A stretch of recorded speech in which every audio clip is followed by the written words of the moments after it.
sebuah rahasia bernegara yang juga merupakan pelajaran di akademi dulu, yaitu bagaimana strategi bernegaranya Bapak Negara Indonesia, yaitu Bung Karno. Tentunya sebagai putra Indonesia, kalau di akademi dulu ada cerita sejarah yang membawa nama Indonesia, bangganya bukan main. Maklum, itu di negara seberang soalnya. Dalam hal keilmuan di akademi dulu, sekedar menginformasikan urusan Rothschild, ada lebih dari 10 jam pelajaran di kelas menjelaskannya. Misalnya, bagaimana mereka temurun mengendalikan kawin antar sepupu demi menjaga kemurnian turunan mereka dan menjaga harta mereka dalam sistem distribusi keuangan dan kendali sumber daya alam dunia. Jadi, ketika pelajaran bernegara dari banyak negara diajarkan, selain dari sisi who control the world dan how the world work, sampailah ke strategi bernegaranya Bung Karno. Dan ini keren sekali. Ceritanya kita sederhanakan.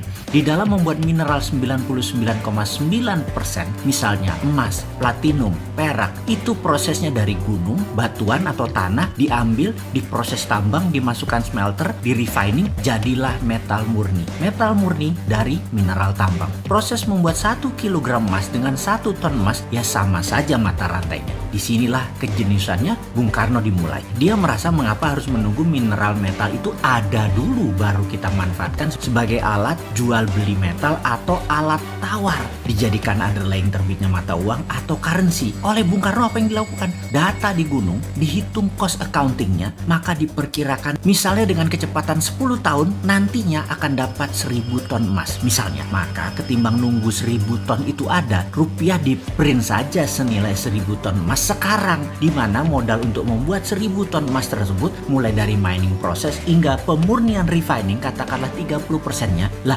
gunungnya gunung sendiri ngapain dibayar? Karena itu harganya cuma 30%. Yang dibayar hanya proses tambang hingga pemurnian saja, karena itu dapatnya cuma 30%. Yang 70% uang cetak tadi untuk membangun proyek produktif. Dan proyek produktif seperti industri tidak harus di Indonesia, bisa di luar negeri. Proyek industri tadi adalah underlying lapis kedua selain emas dan hasil metal mineral tambang di Indonesia tadi. Dengan ide tadi, maka di tahun 1955 sebagai dasar undangan 50 negara hadir di Indonesia dalam konferensi Asia Afrika, dikatakan bahwa mereka atau kita bersama-sama akan membangun poros tengah negara non-blok, tidak miring ke Soviet, tidak miring ke NATO Amerika. Non-blok akan membangun kekuatan ekonomi dengan porosnya Indonesia dan akan membiayai banyak proyek industri di negara-negara non-blok. Apa yang terjadi? Benarlah hadir pemimpin revolusi dari setiap negara dalam undangan tadi. Tiongkok, India, Pakistan, Mesir, Korea Utara, Kuba, semua tokoh revolusioner semua mengharap dukungan Indonesia.